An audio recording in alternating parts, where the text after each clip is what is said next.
الصيام والقرآن يشفعان للعبد يقول الصيام أي ربي إني منعته الطعام والشهوات بالنهار একদিকে রোজা আর একদিকে কোরআন আল্লাহর কাছে বান্দার জন্য সুপারিশ করবে।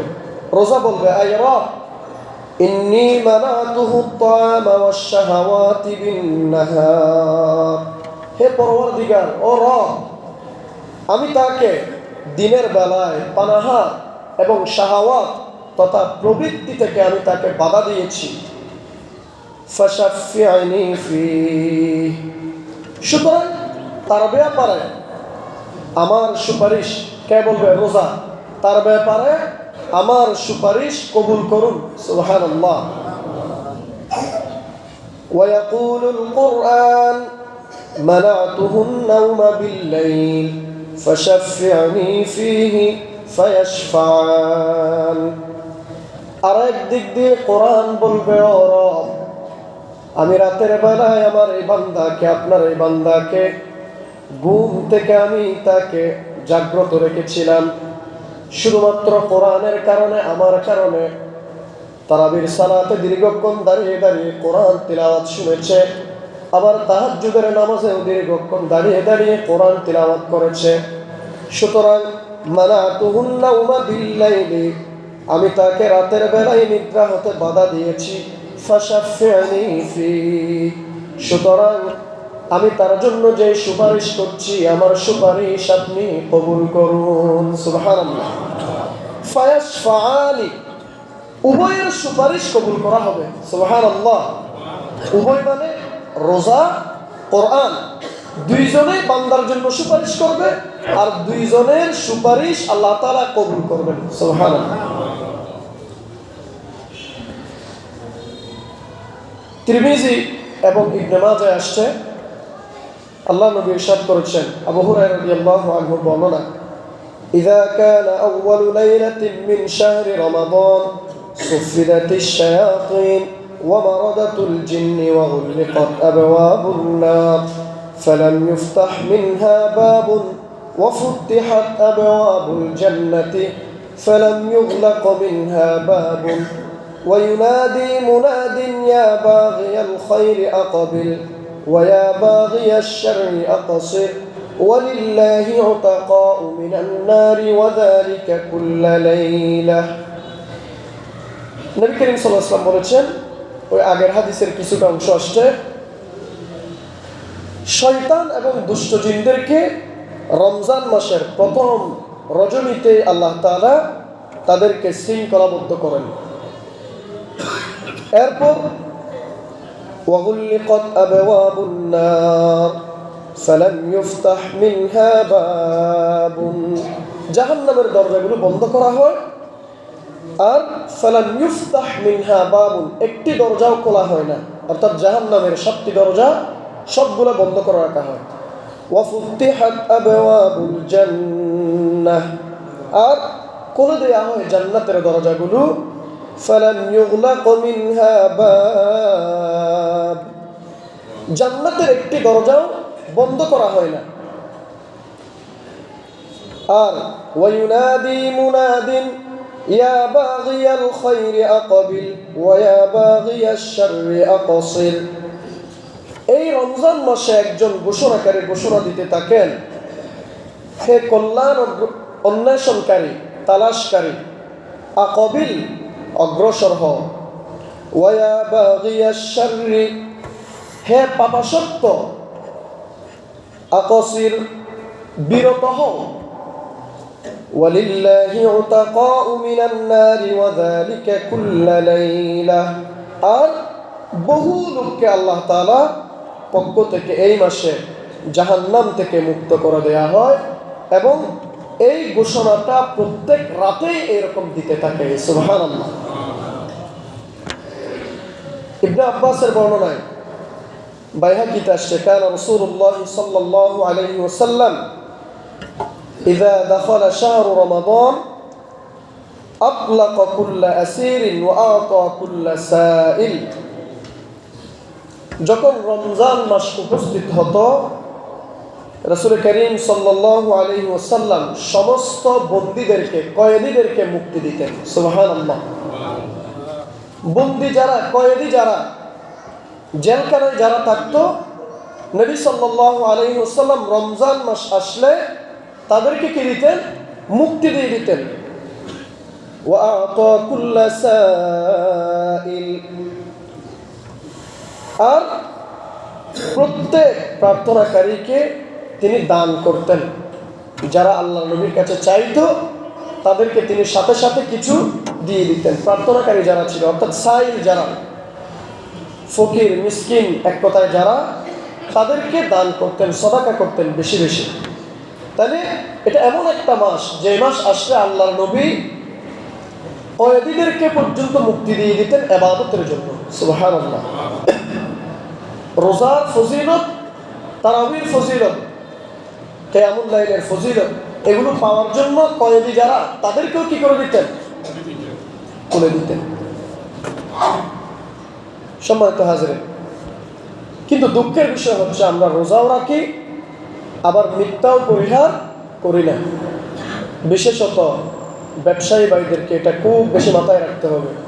রমজান মাসে তারা খুব বেশি, অনেক ব্যবসায়ীরা আমরা মিথ্যায় জড়িয়ে যাই।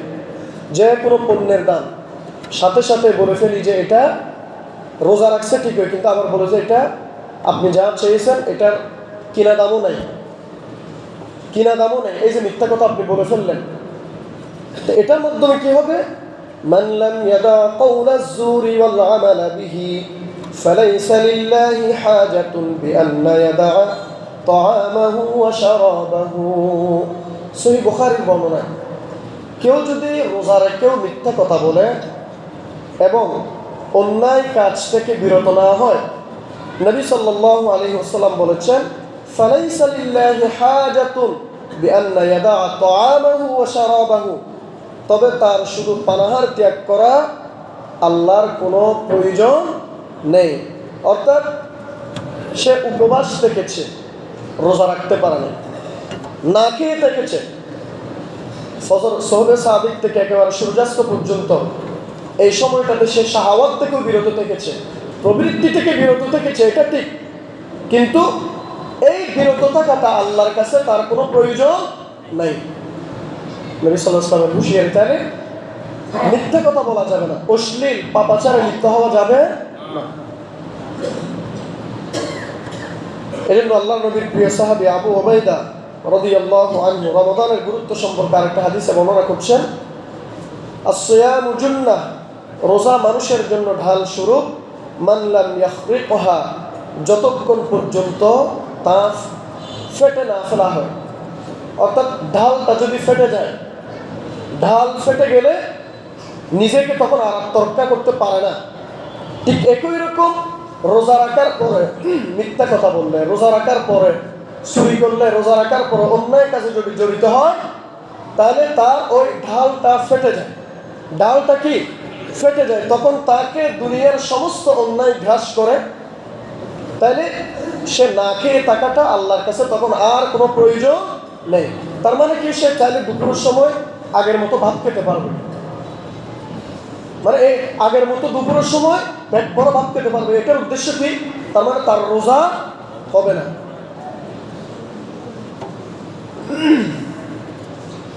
সম্মানিত হাজিরিন, রোজা আপনাকে জাহান্নাম থেকে মুক্তি দেবে ততক্ষণ পর্যন্ত যতক্ষণ আপনি এই রোজার মতো পালন করবেন। এই রোজাকে রোজার মতো যতক্ষণ আপনি সম্মান দেবেন, ততক্ষণ পর্যন্ত আপনাকে জাহান্নাম থেকে এই রোজা কি করবে? আত্মরক্ষা দিবে। আবু হুরায়রা রাদিয়াল্লাহু আনহুর বর্ণনায় আরেকটা হাদিস, আল্লাহ নবী ইরশাদ করেছেন, রব্বা সাইম লাইসা লাহু মিন সিয়ামিহি ইল্লা আল-জু' ওয়া রব্বা কাইম লাইসা লাহু মিন কিয়ামিহি ইল্লা আস-সাহর। অনেক রোজাদার ব্যক্তি এমন রয়েছে যাদের রোজার বিনিময়ে অনাহারে থাকা ব্যতীত আর কিছুই লাভ হয় না। নবী সাল্লাল্লাহু আলাইহি ওয়াসাল্লাম বলছেন, এই রোজাদারের একটা লাভ হয় শুধু, সেই লাভটা শুধুমাত্র তারা অনাহারে থেকেছে, আর কোনো লাভ নাই। আবার অনেক রাত জাগরণকারী এমন রয়েছে যাদের রাত জাগার কষ্ট ছাড়া আর কোনো কিছুই লাভ হয় না, সে নির্ঘুমে কাটিয়েছে। তাহলে তার লাভ হচ্ছে এটাই, সে নির্ঘুমে কাটিয়েছে। কেন এটা বললেন? নবী সাল্লাল্লাহু আলাইহি ওয়াসাল্লাম এটার উদ্দেশ্যে বলেছেন, রাত্রিবেলায় আপনি নেক আমল করতেছেন, এই নেক আমলটা যদি ইখলাসের সাথে, আন্তরিকতার সাথে, শুধুমাত্র আল্লাহকে রাজি করার উদ্দেশ্যে যদি না হয়ে মানুষদেরকে দেখানোর উদ্দেশ্যে যদি হয়, তাহলে নবী সাল্লাল্লাহু আলাইহি ওয়াসাল্লাম বলছেন শুধুমাত্র রাত জাগরণ ছাড়া তার আর কোনো কিছুই হলো না। আবু হুরায়রা রাদিয়াল্লাহু আনহু বলছেন, তিরমিজির বর্ণনায়, আবু দাউদের বর্ণনায়, মান আফতারা ইয়াওমান মিন রমাদান মিন গায়রি রুখসাতিন ওয়ালা মারাদিন লাম ইয়াকদি আনহু সাওমুদ দাহরি কুল্লিহি ওয়া ইন সামাহু। কি মারাত্মক কথা দেখেন, যেই ব্যক্তি ইচ্ছাকৃতভাবে অর্থাৎ শরীয়ত সম্মত কোনো কারণ ছাড়া রমজানের একটি রোজা ভঙ্গ করে, শরীয়ত সম্মত কারণ ছাড়া ইচ্ছাকৃতভাবে কেউ যদি রমজানের 30টা রোজার কথা বলা নাই, একটা রোজা যদি কেউ যদি ভঙ্গ করে, লাম ইয়াকদি আনহু সাওমুদ দাহরি কুল্লিহি ওয়া ইন সামাহু, সে রমজানের বাহিরে বাকি 11 মাসে সারা জীবন যদিও রোজা রাখে, রমজানের একটা রোজার বদলা হবে না। কি মারাত্মক কথা দেখেন, রমজানের রোজার এত গুরুত্ব যে একটা রোজা যদি আপনি ইচ্ছাকৃতভাবে অন্যায় করে ভেঙেছেন, বাকি 11 মাস সারা জীবন মানে আপনার হায়াত 30, 40, 50, 100 বছর যা হবে, এই পুরো বছরটায় যদি, পুরো জিন্দেগি যদি আপনি রোজা রাখেন, ওই রমজানের একটা রোজার সমান হবে না। তিরমিজির বর্ণনায়, আবু দাউদে আসছে। আব্দুল্লাহ ইবনে ওমর রাদিয়াল্লাহু আনহু থেকে একটি হাদিস বর্ণিত হয়েছে, আল্লাহ নবী ইরশাদ করেছেন, ইন্নাল জান্নাতা তুযাখরাফু লিরমাদান মিন রাসিল হাওলি ইলা হাওলি কাবিল قال فإذا كان أول يوم من رمضان هبت ريح تحت العرش من ورق الجنة على الحور العين فيقولن يا رب اجعل لنا من عبادك أزواجا تقر بهم أعيننا وتقر أعينهم بنا। বাইহাকিতে আসছে, আব্দুল্লাহ ইবনে ওমরের বর্ণনায় আল্লাহ নবী ইরশাদ করেছেন, শুধুমাত্র এই রমজানের জন্য বেহেশত, জান্নাত সাজানো হয় বছরের প্রথম থেকে পরবর্তী বছর পর্যন্ত। সুবহানাল্লাহ। মানে একটা রমজান শেষ হয়ে গেল, এই রমজানের জন্য জান্নাত সুসজ্জিত করা হয় বছরের শুরু থেকে পরবর্তী বছর পর্যন্ত, মানে আগামী বছর রমজান আসা পর্যন্ত 1 বছর জান্নাতকে সুসজ্জিত করা হয়। শুধুমাত্র কিসের জন্য? রমজানের জন্য। আর রমজান মাসের প্রথম রজনী যখন উপস্থিত হয়, প্রথম রাত যখন উপস্থিত হয়, বেহেশতের গাছের পাতা হতে আরশের নিচে বড় বড় চোখ বিশিষ্ট হুরে ইলমান, হুর যারা, এদের প্রতি বিশেষ হাওয়া প্রবাহিত হয়। এই হুররা তখন বলে, হুরে ইলমান যারা বলে, এরা তখন বলে, ইয়া রাব্বি জাআল লানা মিন ইবাদিকা আজওয়াজান তাকাররা বিহিম আয়ুনুনা ওয়া তাকাররা আয়ুনুহুম বিনা। হে আমাদের রব, হে আমাদের পালনকর্তা, আপনার বান্দাদের মধ্য থেকে আমাদের জন্য এমন স্বামী নির্ধারণ করুন যাদের দেখে আমাদের চোখ জুড়িয়ে যাবে। সুবহানাল্লাহ। আর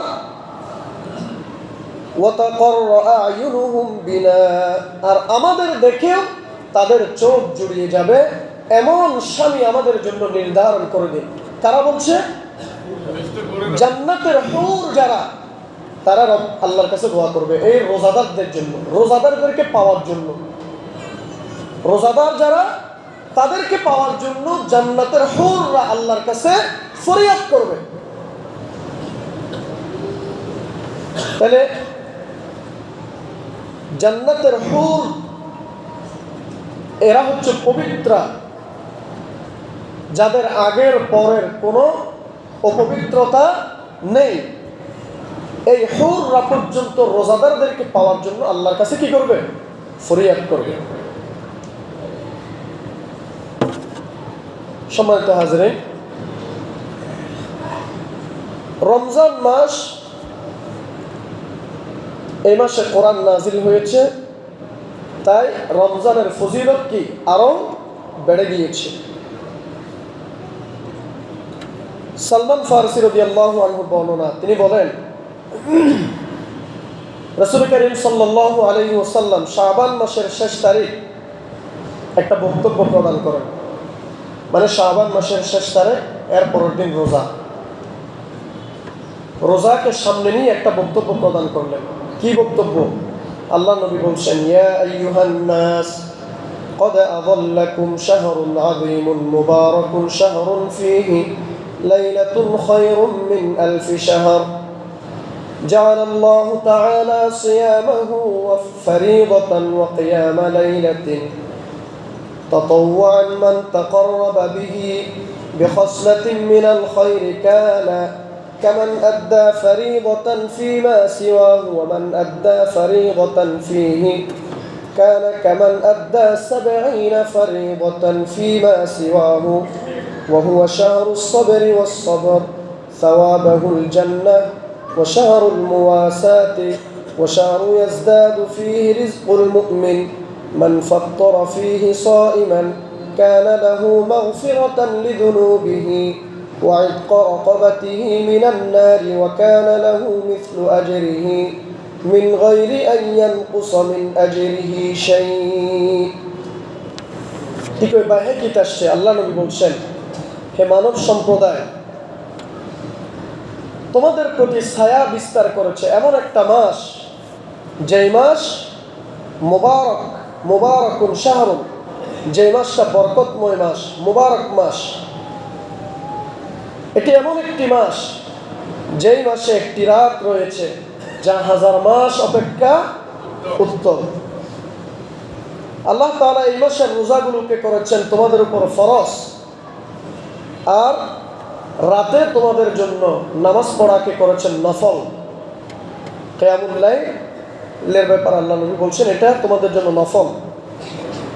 এই মাসে যে ব্যক্তি আল্লাহর সন্তুষ্টি লাভের উদ্দেশ্যে একটি নফল আমল করবে, সে ওই ব্যক্তির সমান হবে যে অন্য মাসে একটি ফরজ আদায় করলো। সুবহানাল্লাহ। মানে অন্য মাসে একটি, বাকি 11 মাসে একটি ফরজ ইবাদত করলে যে সওয়াবটুকু পান, ঠিক একই রকম একটা নফল আমল এই রোজায় করলে একই রকম সওয়াব পেয়ে যাবেন। সুবহানাল্লাহ। এরপর নবী সাল্লাল্লাহু আলাইহি ওয়াসাল্লাম বলছেন, আর কেউ যদি ওয়ামান আদ্দা ফরিদাতান ফীহি কানা কামান আদ্দা 70 ফরিদাতান, কেউ যদি একটা রমজান মাসে একটা যদি ফরজ আদায় করে, তাহলে অন্য মাসে 70টা ফরজ আদায় করার সমতুল্য সওয়াব এই ব্যক্তি পেয়ে যাবে। সুবহানাল্লাহ। তার মানে অন্যান্য মাসে একটি রোজা রাখা, এই মাসে 70টা রোজা রাখা সমান। অন্যান্য মাসে একটি নফল আমল করা, 1 রাকাত নফল সালাত আদায় করা, এই মাসে 70 রাকাত নফল সালাত আদায় করা সমান। অন্যান্য মাসে একটা টাকা আপনি কোনো ফকিরকে দিয়েছেন, তাহলে এই মাসে যদি 1 টাকা দেন, সেটা কয় টাকার সমান? 70 টাকার সমান। এরপর আল্লাহ নবী বলছেন, এই মাসটা হচ্ছে ধৈর্যের মাস, আর ধৈর্যের সওয়াব হলো সরাসরি জান্নাত। সুবহানাল্লাহ। এই মাসের ধৈর্য, আপনার সামনে অসংখ্য ফল ফ্রুট আছে, পেটের খিদাও আছে, সব আছে, কিন্তু আপনি খাচ্ছেন না, ধৈর্য ধরেছেন। আপনার চোখকে আপনি হেফাজত করেছেন ফাহিশা কাছ থেকে, ধৈর্য ধরেছেন। একাকী যখন আপনি রুমে থাকেন, কেউ তখন আর থাকে না, আপনার সামনে পানি থাকে, আপনার পানি খেতে মন চায়, কিন্তু আপনি পানি পান না, ধৈর্য ধরেছেন। নবী সাল্লাল্লাহু আলাইহি ওয়াসাল্লাম বলছেন এই ধৈর্যের ফল হচ্ছে আল্লাহ তাআলা কিয়ামতের ময়দানে আপনাকে জান্নাত দিয়ে দিবেন। সুবহানাল্লাহ। এরপর আল্লাহ নবী বলছেন এটা হচ্ছে সহানুভূতির মাস, সহানুভূতি প্রদর্শনের মাস। এটা সেই মাস যে মাসে মুমিন বান্দার রিজিক বাড়িয়ে দেওয়া হয়। দেখেন না যারা রোজা রাখে এদের সামনে কত ধরনের রিজিক যে সামনে চলে আসে রোজার মাসে। তাহলে আবার বলছেন এই মাসটা হচ্ছে সহানুভূতির মাস। এই যে এখান থেকে আমি আপনাদেরকে আরেকটা মেসেজ দিতে চাই, সহানুভূতির মাস বলেছেন, তাহলে আপনার অধীনস্থ ব্যক্তি যারা আছে, কর্মচারী হোক, দোকানদারে হোক, যেখানে যেখানে আপনার ফ্যাক্টরিতে হোক, যেখানে আপনার অধীনস্থ ব্যক্তি আছে, আল্লাহ নবী বলছেন এই মাসটা সহানুভূতির মাস, আপনি তাদের উপরে সহানুভূতি করেন। যেমন যারা চাকরিজীবী আছে তাদেরকে আপনি সহানুভূতি দেখিয়ে আপনি তাদেরকে বেতনের বোনাস দেন, একটা বেতন বোনাস দেন। যারা চাকরিজীবী আছে তাদেরকে ঘন্টা কমিয়ে দেন, তাদেরকে যেভাবে হোক আপনি তাদের প্রতি সহানুভূতি দেখান, তাদের পরিবারের একটু খোঁজখবর নেন। তাহলে এটা কোন মাস? সহানুভূতির মাস। এরপরে নবী সাল্লাল্লাহু আলাইহি ওয়াসাল্লাম বলছেন এই মাসে যে ব্যক্তি কোন রোজাদারকে ইফতার করাবে, একজন ব্যক্তিকে যদি রোজাদারকে যদি ইফতার করায় তার জন্য নবী সাল্লাল্লাহু আলাইহি ওয়াসাল্লাম গুনাহ মাফের ঘোষণা দিয়েছেন এবং জাহান্নামের আগুন থেকে মুক্তির কারণ হয়ে যাবে শুধুমাত্র এই কোনো একজন ব্যক্তিকে ইফতার করা। সুবহানাল্লাহ।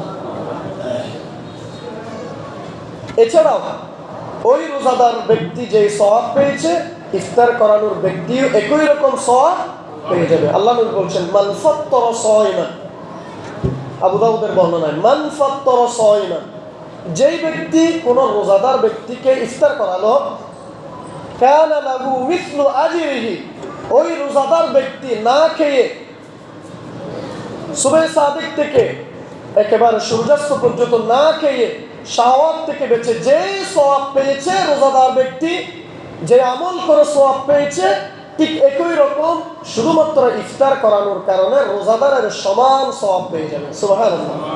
এরপর আল্লাহ নবী আবারও বলেছেন শুধুমাত্র সওয়াব পাবে যে এতটুকু না, আবার এটা মনে করিয়েন না তার থেকে সওয়াব কমে যাবে। লা ইয়ানকুসু মিন গায়রিহি শাই, তার থেকে কোনো ধরনের কমতি করা হবে না।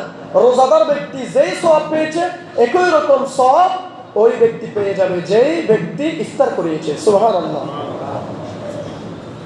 এটা শুনে আল্লাহ নবী যখন এই কথাটা বললেন তখন সাহাবারা বললেন ইয়া রাসূলুল্লাহ লাইসা কুল্লা ইয়াজিদু মা নুফাত্তিরু বিহি সাইম। ইয়া রাসূলুল্লাহ, আমাদের প্রত্যেক ব্যক্তি তো এমন সামর্থ্যবান রাখে না যে রোজাদারকে তৃপ্তি সহকারে ইফতার করাবে। প্রত্যেকের তো এইরকম সামর্থ্য শক্তি নেই। তারা কি করবে? ফাকালা রাসূলুল্লাহ সাল্লাল্লাহু আলাইহি ওয়াসাল্লাম ইউতিল্লাহু হাযা আস-সাওব মান ফাত্তারা সাইমান আলা মাদকাহি লাবানিন আও তামরাতিন আও শারবাতিন মিন মা। নবী করিম সাল্লাল্লাহু আলাইহি ওয়াসাল্লাম বলেছেন আল্লাহ তাআলা এই সওয়াব দান করবেন যে রোজাদারকে ইফতার করায় এক চুমুক দুধ দিয়ে। সুবহানাল্লাহ। এখানে বলে না এক গ্লাস দুধের কথা, বলছেন এক চুমুক দুধ দিয়ে যে ব্যক্তি ইফতার করাবে, আর অথবা আও তামরাতিন, একটা খেজুর দিয়েও যদি কেউ যদি ইফতার করায়, আও শারবাতিন মিন মা, অথবা এক চুমুক পানি দিয়ে হলেও যদি কেউ যদি ইফতার করায় একই রকম সওয়াব পেয়ে যাবেন। সুবহানাল্লাহ। তাহলে এখানে তৃপ্তি সহকারে বলা হয় না, আপনার যা আছে এক ডুব পানি, একটা খেজুর আপনি ইফতার করালেন। আমি জানি না এই মসজিদে ইফতারের ব্যবস্থা আছে কিনা, এখানে ইফতারের ব্যবস্থা আছে কিনা, আছে না? তাহলে আপনারা, আমি অনুরোধ করব যারা আয়োজক আছে, মসজিদ কমিটি আছে, এদের সাথে আপনারা এটা যে যতটুকু পারেন সহযোগিতা করবেন, কারণ এটা সুযোগ। মসজিদে যদি ধরেন আপনার বাড়িতে তো 50 জনের আপনি ব্যবস্থা করতে পারবেন না, কিন্তু আপনি যদি মসজিদে একটা প্যাকেট খেজুর যদি কিনে দেন, তাহলে এখানে ধরেন 100টা খেজুর আছে, তাহলে এখান থেকে 50 জন ব্যক্তিকে দিল, আপনি 50 জন ব্যক্তির সওয়াব পেয়ে যাচ্ছেন। সুবহানাল্লাহ। 50 জন রোজাদার ব্যক্তির সমান সওয়াব পেয়ে যাচ্ছে। তাহলে একটা সুযোগ, মসজিদে যদি এটা ব্যবস্থা রাখে তাহলে আপনারা চাইবেন মসজিদে এই আয়োজনটা করার জন্য, আপনার পক্ষ থেকে সহযোগিতা করার জন্য। শুরু থেকে শেষ পর্যন্ত সময় শেষ, অনেক কথা বলেছি। একটা দুইটা মশলা বলে রাখা ভালো, যেহেতু অনেকে জিজ্ঞেস করে, যেমন নাকে ড্রপ দেওয়া যাবে কিনা, কানে ড্রপ দেওয়া যায় কিনা, চোখে ড্রপ দেওয়া যায় কিনা। তো এটার প্রথম কথা হচ্ছে, যেটা আপনার গলা পর্যন্ত চলে যায় সেটার কারণে আপনার রোজা ভেঙে যাবে। ধরুন আপনি চোখের মধ্যে ড্রপ দিলেন, চোখের সাথে কিন্তু গলার সাথে কোনো সম্পর্ক নাই, সুতরাং এটা আপনার রোজা ভাঙবে না। চোখে ড্রপ দিলে রোজা ভাঙে না। আবার কানে দিলে দুটা মত, কানের ড্রপ দিলে দুটা মতামত। একটা মতামত হচ্ছে ভেঙে যাবে, আর একটা মতামত ভাঙবে না, সাধারণত ভাঙবে না। কাদের ভাঙবে? অনেকের কানের পর্দা ফেটে যায়, কানের পর্দা অনেকের ফেটে যায়, তখন পানি ভিতর পর্যন্ত চলে আসে। যদি এইরকম হয় তাহলে কি হবে? রোজা ভেঙে যাবে। আর নাকে ড্রপ দেওয়ার সর্বাবস্থায় দেয়া যাবে না, কারণ নাকের সাথে সরাসরি আপনার গলার সাথে কি আছে? সম্পর্ক আছে। সুতরাং আপনি নাকে যখন ড্রপ দিবেন গলা পর্যন্ত চলে আসবে, আপনার রোজা ভেঙে যাবে। সেজন্য নবী সাল্লাল্লাহু আলাইহি ওয়াসাল্লাম ইরশাদ করেছেন, রমজান মাসে আমরা যে ওযু করি, ওযুর সময় নাকে পানি দেওয়ার ক্ষেত্রেও কি করতে হবে?